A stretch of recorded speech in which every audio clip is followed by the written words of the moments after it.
participant, Steve Sax.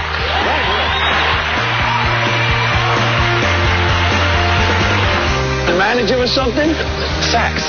You had to make your Visa and MasterCard. Steve Sax from New York City.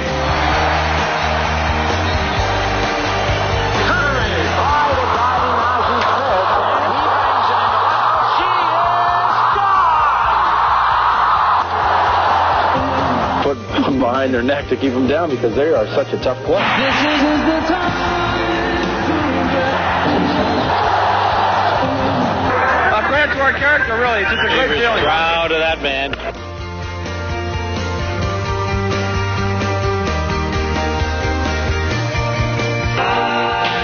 Here comes Sax. And the throw. Save! Oh, the Royals are livid, and I don't blame them.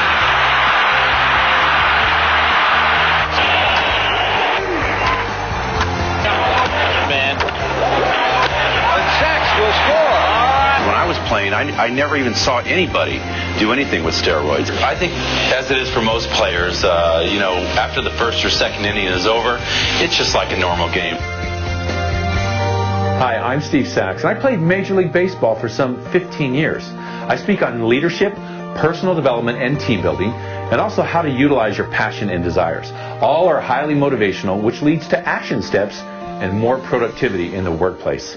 Here's a few of my clips. My brother and I had this undying desire to become Major League Baseball players. When you talk about people that have a dream in their life, my brother and I had the same dream, without a doubt, that we wanted to become Major League Baseball players. And I can remember one time watching the game of the week, and growing up in Sacramento, folks, you got to know that you're Giants fans growing up in Sacramento. Is that right? Any Giants fans here today?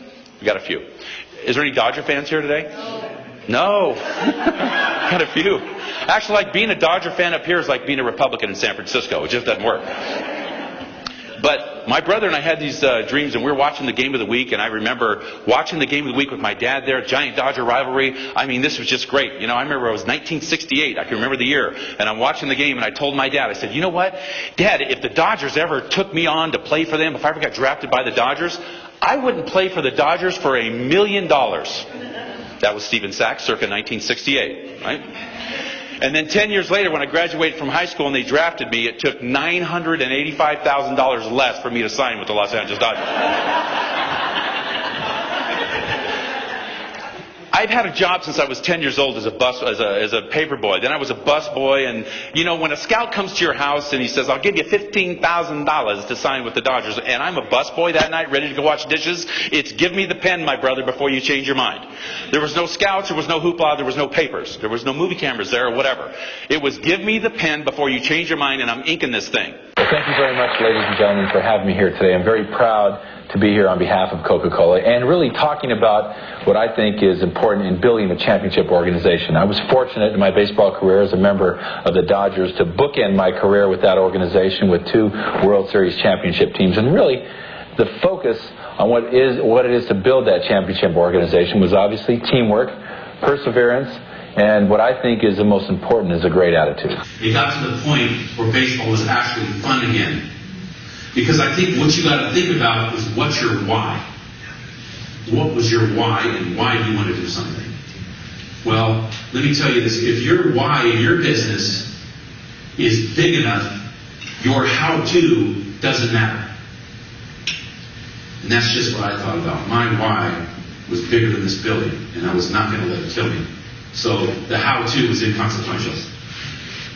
So in going through that, I finally got over it. I was so grateful. Folks, I tell you, there was games in Yankee Stadium where we were up by a run, and there was runners at second, third, and 2 outs in the 9th inning, and I was begging for them to hit me the ball. Please hit me the ball, because this game is over. Baseball got fun again. And I never could have done this without leadership in my family. As a former New York Yankee, I don't know about this Dodger thing, but second baseman Steve Sax is with it. I'm like, where's your World Series rings? You said you put them away. Yeah, they're in the closet. Yeah, my Oscars are in the closet. I got big awards. You know, Grant, Patton, MacArthur. You know what? You know what? That's what generals do. They're leaders. They're strong men. They use salty language. Go watch Patton the movie. That's right. This guy is not a media wonk. I mean, what they probably should have done is they probably should have had a public affairs officer on staff there to maybe guard some of this, because if you look at the article, there really is nothing that really comes from him. I think what he did was he pretty much took it, you know, for everybody, fell on the sword, and he probably did the right thing. And I wanted to talk about a few things that I think are very important in somebody working up to success. I mean, I was very fortunate in my career to do exactly what I wanted to do. But I think there's some common denominators that you'll take away here tonight that really supersede any line of work or any distances or time. And a few things I want to go over tonight, talking about having a big dream.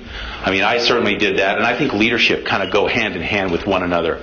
If you look at all the leaders in the world, all the way back, I mean, you talk about one of your brethren, if you will, and Henry Ford. Here's a guy who had no education at all. Not much of one, but he had a huge dream to become a great inventor, and he certainly was. I mean, you go back further than that in the 15th and 16th century, and the great astronomer Copernicus wanted to show us a multiplicity of worlds, and that the universe was built on a heliocentric system and not where the sun is in the center, but not the earth. People thought this guy was a nut when he went through this. But he had a big dream and a big passion to express himself, and he certainly did. I think people need to really get into it and dream really big. Steve Sax was fabulous tonight. Steve's speech was awesome. It's all about the power of positive thinking and having a goal and working towards it, not being deviated from what you want in life, and how to be an awesome leader. And I thought his speech was wonderful. Excellent. Great inspirational speech. Very well educated man and had a lot of good things to say. I thought it was great. I've been a fan of his for a long time. Definitely an inspiration. It was great. I think Steve Sax did a great job. Great meeting. Great meeting. I want to take this opportunity to thank Steve Sax for speaking to our group, talking about real-life situations. I think he was excellent. I really enjoyed it. It was tremendous. Hey, Steve is very motivational. He talks about things that actually happen in real life on a day-to-day basis. I would suggest anyone who is having an issue with motivation, hey, call Steve. He'll get you motivated, and it's about life, real life, and what you can do to improve yourself. So call Steve.